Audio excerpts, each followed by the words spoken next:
भारत की आजादी में दुनिया के सबसे शक्तिशाली आदमी हिटलर ने भारत की मदद की थी। 1942 में नेताजी सुभाष चंद्र बोस ने एक बेहतरीन मूव चलाते हुए हिटलर को अपना दोस्त बना लिया और उनके साथ मिलकर अंग्रेजों को खत्म करने की प्लानिंग भी स्टार्ट कर दी। वर्ल्ड वॉर 2 के दौरान हिटलर अंग्रेजों से लड़ रहा था। बस इसी का फायदा उठाकर नेताजी ने हिटलर को अपने पक्ष में कर लिया और दोनों ने मिलकर ये फैसला किया कि ब्रिटेन पर अगर दोनों तरफ से हमले किए जाएं, तो ब्रिटेन पूरी तरह से बौखला जाएगा और दोनों तरफ एक साथ ध्यान नहीं दे पाएगा, जिससे कि वो अपनी लड़ाई हार जाएगा। बस यहीं से हिटलर ने ऑपरेशन ब्लिट्ज को अप्लाई करते हुए ब्रिटेन के हवाई अड्डों और शहरों पर बम बरसाने शुरू कर दिए, जिससे ब्रिटेन पूरी तरह फंस गया और सुभाष चंद्र बोस की ये चाल काम आ गई और हिटलर की वजह से इंग्लैंड अपने हथियार इंडिया में रिफिल नहीं कर पा रही थी। भारत में एंट्री करने के लिए जो रास्ते इंग्लैंड इस्तेमाल करती थी, उन सभी रास्तों पर हिटलर ने कब्जा कर लिया था, जिससे ब्रिटिश गवर्नमेंट अपने हथियार भारत में नहीं भेज पा रही थी और लगातार इंडिया में कमजोर होती जा रही थी। अब नेताजी पूरे देश को आजादी दिलाने का सपना देखने लगे थे और इसी सपने के लिए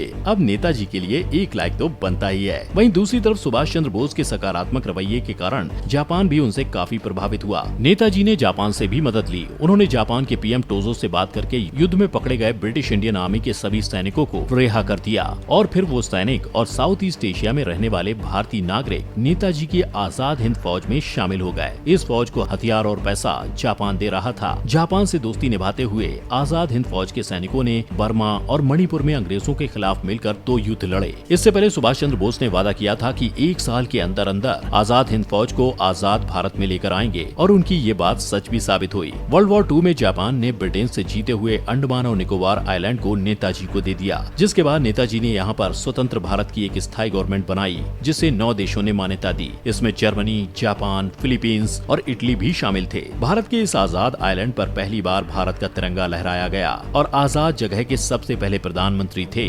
नेताजी सुभाष चंद्र बोस। देश की आजादी के लिए कमेंट बॉक्स में जोश भरा जय हिंद तो बनता ही है। यहाँ पर उनकी खुद की सरकार के साथ साथ एक बैंक भी था, जिसका नाम था आजाद हिंद बैंक। इतना ही नहीं, उनकी खुद की करेंसी और स्टैम्प भी थे। ये बात आग की तरह इतनी तेजी से फैल चुकी थी कि सभी लोग आजाद हिंद का एक पार्ट बनना चाहते थे। सुभाष चंद्र बोस का मानना था कि आजादी के लिए सिर्फ अहिंसा नहीं काम करेगी और इस बात को ध्यान में रखते हुए उन्होंने सभी फ्रीडम फाइटर को एकजुट करना शुरू कर दिया। उनका ये मूव बेहतरीन तरीके से काम भी कर गया। नेताजी 1945 में ब्रिटिश सरकार पर हमला करने ही वाले थे कि ठीक उसके अगली सुबह अखबार में एक खबर छपी, जर्मनी का लीडर हिटलर मारा जा चुका है। इसी साल अमेरिका में जापान के नागासाकी और हिरोशिमा पर अटैक करके उसे नक्शे से ही लगभग खत्म कर दिया गया, जिससे जापान की इकोनॉमी और फाइनेंशियल कंडीशन एकदम खत्म हो गई। जिसके बाद इंडिया को सपोर्ट करने वाले सबसे बड़े टर्निंग पॉइंट अब इंडिया के साथ नहीं थे। सुभाष चंद्र बोस के लिए अब कंडीशन एकदम बदल चुकी थी और उनकी आजाद हिंद फौज ने समर्पण भी कर दिया था, जिसके बाद उन सभी सैनिकों पर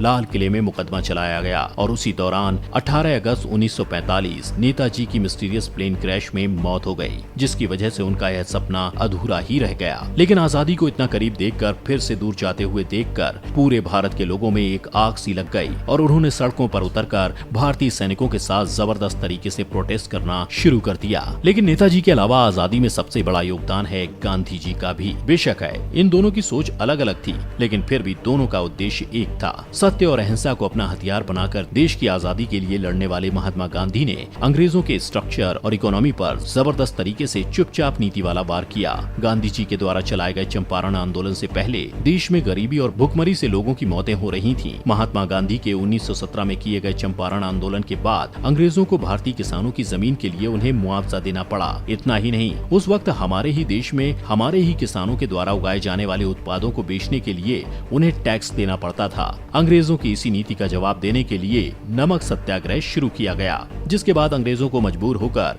रोजमर्रा की चीजों पर लगने वाले टैक्स को खत्म करना पड़ा। ये तो आजादी के लिए गांधी जी का सिर्फ एक ट्रेलर था। इसके बाद उन्होंने अंग्रेजों के खिलाफ ऐसा मोर्चा खोला कि देश के वकीलों, अध्यापकों, सरकारी दफ्तरों में काम करने वाले भारतीयों ने हल्ला बोल कर दिया, जिसके चलते देखते ही देखते अंग्रेजों के सरकारी दफ्तर में ताले पड़ गए और इस साइलेंट मूव का नाम था असहयोग आंदोलन। इस आंदोलन के अंदर गांधी जी ने देश के लोगों को घूम घूम कर अंग्रेजी सरकार के खिलाफ काम न करने के लिए जबरदस्त तरीके से उकसाया, जिसके कारण इस आंदोलन में 6 लाख से ज्यादा लोग शामिल हुए, जिससे अंग्रेजी सरकार का सिस्टम पूरी तरह से ताश के पत्तों की तरह देखते ही देखते बिखर गया। इससे अंग्रेजों की व्यवस्था पूरी तरह से चरमरा गई। गांधी जी के इस साइलेंट किलर मूव से अंग्रेजों ने बौखलाकर लोगों पर डंडे बरसाने शुरू कर दिए और गांधी जी को लोगों को भड़काने के आरोप में जेल के अंदर बंद कर दिया। जेल में चले जाने से असहयोग आंदोलन आंदोलन तब गया, लेकिन तब तक गांधी जी का ये आंदोलन लोगों को समझा चुका था कि अब अंग्रेजों को किस तरह से सबक सिखाना है। 1942 में गांधी जी ने ऐलान किया कि अब ये आंदोलन तभी खत्म होगा जब तक भारत को आजादी नहीं मिल जाती। लेकिन इस अहिंसक आंदोलन ने उस टाइम टर्निंग पॉइंट लिया जब ये हिंसा में तब्दील होने लगा। लोगों ने अंग्रेजी दफ्तर और बिल्डिंग को आग के हवाले कर दिया।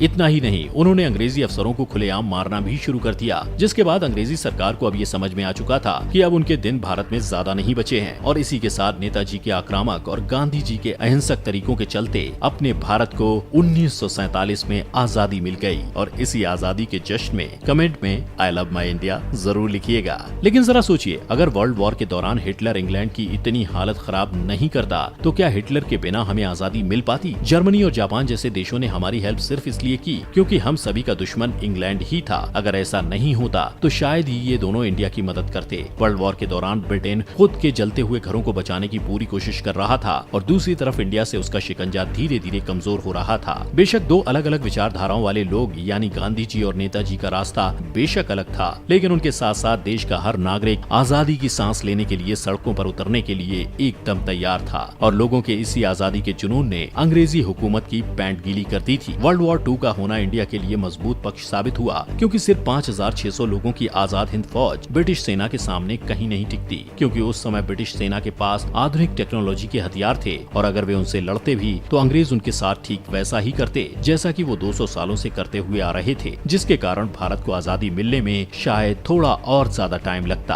और इन्हीं सब कारणों की वजह से इंडिया फाइनली आजाद हुआ। लेकिन अब आपको क्या लगता है, आजादी के लिए भारत में किसका योगदान सबसे ज्यादा रहा? आप हमें कमेंट करके जरूर बताएं।